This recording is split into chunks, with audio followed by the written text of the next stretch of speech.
Perkenalkan, nama saya Fauzan Akmal Adiatma, NTM 330104010. Di sini saya akan menjelaskan tentang transistor IGBT. Apa sih itu transistor IGBT? Transistor IGBT atau transistor bipolar gerbang terisolasi atau Insulated Gate Bipolar Transistor adalah perangkat semikonduktor yang berfungsi sebagai saklar elektronik. IGBT merupakan gabungan dari BJT dan MOSFET. Sehingga di sini karakteristik IGBT itu mirip seperti BJT dan MOSFET. Karakteristik IGBT.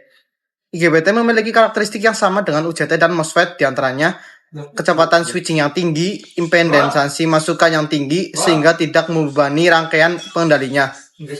Impedansi IGBT pada saat on juga kecil. IGBT hanya membutuhkan sedikit tegangan di terminal gerbang atau kaki gate untuk tetap menyala.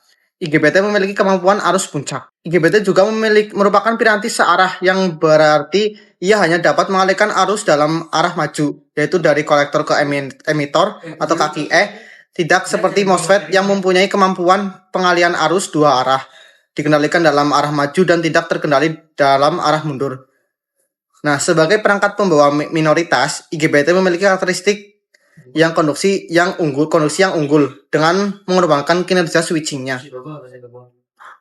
Prinsip kerja IGBT. IGBT beroperasi dengan menghidupkan atau mematikan, dengan mengaktifkan atau menonaktifkan terminal gerbangnya. Jika ketegangan masuk positif melewati gerbang gate atau kaki gate, rangkaian menggerak penahan emitor menyala. Sebaliknya, jika tegangan terminal gerbang IGBT 0 atau sedikit negatif, aplikasi rangkaiannya akan dimatikan atau tidak akan terhubung. Jika tidak ada tegangan yang diberikan ke gerbang atau jika tegangan tidak cukup tinggi, gerbang tetap tertutup dan listrik tidak ada aliran listrik. Ini adalah struktur dasar IGBT. Struktur ini hampir mirip dengan struktur power MOSFET. Bedanya ada di substrate-nya. Pada IGBT, lapisan substrate disebut lapisan injeksi karena menginjeksi ke lapisan N+, N-. Lapisan N- adalah daerah drive layer. Ketika kolektor diberi sumber plus dan dihubungkan dengan injektor, IGBT menjadi bias maju. Dua persimpangan antara lapisan N- dan daerah P dibias mundur jika ada tegangan di antara gerbang atau di kaki gate dan kaki emitornya, kaki G dan kaki E. Jadi tidak akan ada aliran arus karena junction 2 memblokir semua arusnya. Saat gate diberikan tegangan positif dan dihubungkan dengan emitor, lapisan inversi N-channel terbentuk di bagian atas dan terletak di bawah terminal gate.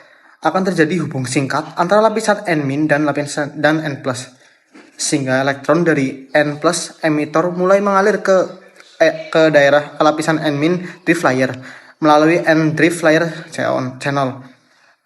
IGBT dibias maju oleh kolektor plus dan emitter negatif.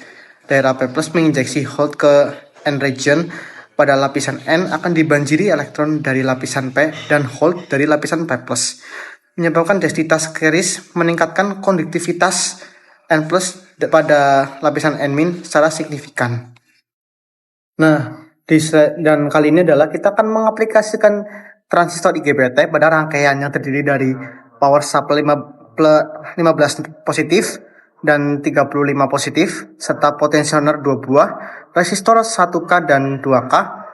Lalu kita menggunakan ampere meter 2 dan voltmeter 2, serta satu komponen transistor IGBT dengan kode 3G4B C20S. Kita akan menguji bagaimana cara transistor IGBT itu bekerja pada arus dan tegangan pada rangkaian ini. Lalu setelah kita merangkai rangkaian ini, kita akan menyimpulkan bagaimana IGBT itu bekerja. Kesimpulan dari rangkaian ini adalah jika kaki gate diberikan tegangan 5 volt dan kaki kolektor diberi tegangan yang kecil,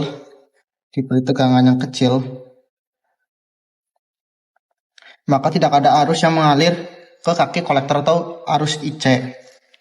Tetapi bila kolektor diberi tegangan di atas 3 volt, maka terdapat arus yang mengalir ke kolektor atau IC.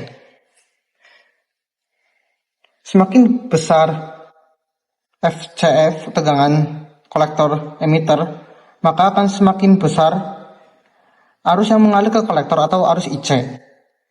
Tetapi jika tegangan yang diberikan kepada kaki gate pada kaki cat. Tapi jika tegangan yang diberikan kepada kaki cat dikecilkan hingga menyentuh angka 0, maka arus yang mengalir ke kaki cat kolektor juga akan semakin mengecil hingga arus kolektor akan 0 ampere. Atau tidak ada arus yang mengalir. Kita coba ya, dari arus tegangan cat dikecilkan, maka tidak ada arus yang mengalir ke kolektor.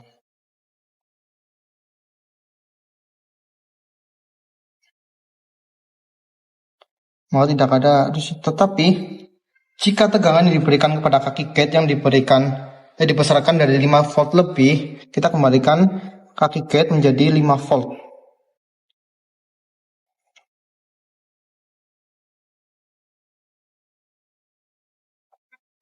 Nah, 5 volt.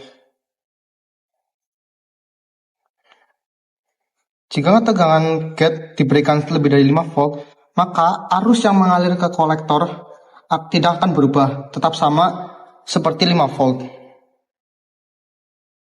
Begitulah kesimpulan dari rangkaian ini. Sekian penjelasan IGBT dari saya. Mohon maaf bila ada salah kata-kata. Terima kasih.